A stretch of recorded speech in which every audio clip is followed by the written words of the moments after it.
السلام عليكم ورحمة الله تعالى وبركاته. فيديو جديد، وصفة جديدة. اليوم ندير معكم باستا بصلصة أو بكريمة السبانخ، يعني بكريمة تاع السلق. في مرميطة نحط مغرفة كبيرة تاع الزبدة أو المارغرين تذوب، ونرمي عليها علبة تاع الفطر لي شامبينيون، قيس 150 غرام تاع لي شامبينيون، وإذا كانوا دي شامبينيون فري يكون أحسن. نملحها شوية، نديرلها شوية ملح ونقليها مليح، يعني لي شامبينيون نصوطيهم. من بعد راح نزيد 10 قارص ولا زوج،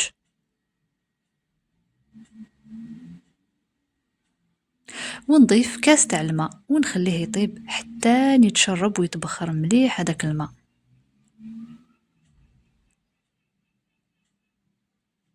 على هذا الشكل. في نفس المرميطة اللي طيبت فيها لي شامبينيون، بعد ما نحيتهم نحط 2 مغارف كبار تاع الزيت، نضيف لها بصلة متوسطة مقطعة عشوائي و4 سنات تاع الثوم مقطعين عشوائي، نقليهم حتى يدبال هذاك البصل. من بعد راح نزيد نص ربطة تاع السلق، وهنا كيما راكم تشوفوا حطيت غير الأوراق بعد ما غسلتهم مليح. ونطيبوا دائما على نار هادئة.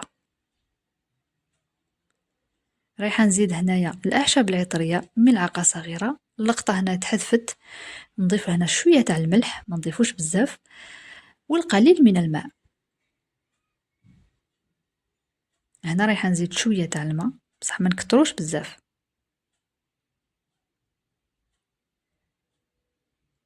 نحط ورقة تاع الرند ونصف ملعقة صغيرة تاع فلفل أسود، فلفل كحل.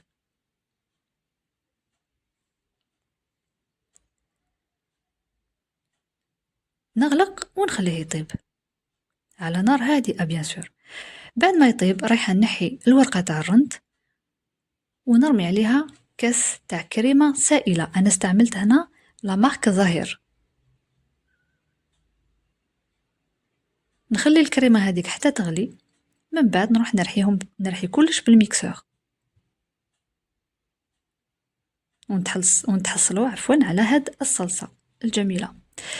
راح نزيد هنا لي شامبينيون اللي طيبتهم من قبل، ونجيب لي بات دياولي نرميهم في لاصوص غير بشويه ماشي دفعه واحده باش يتشربوا مليح الكريمه. استعملت هنا مقدار 300 غرام تاع معكرونه كنت غليتها في الماء والملح من قبل. ملاحظه، تقدروا تستغناو كومبليتوم على لي شامبينيون. وهاي اللي يكون في صحن التقديم زينتها بشويه تاع الجوز دقدقته غير باليد، ونزينها كذلك بشويه تاع جبن مبشور، فرomاج غابي. بصحتكم.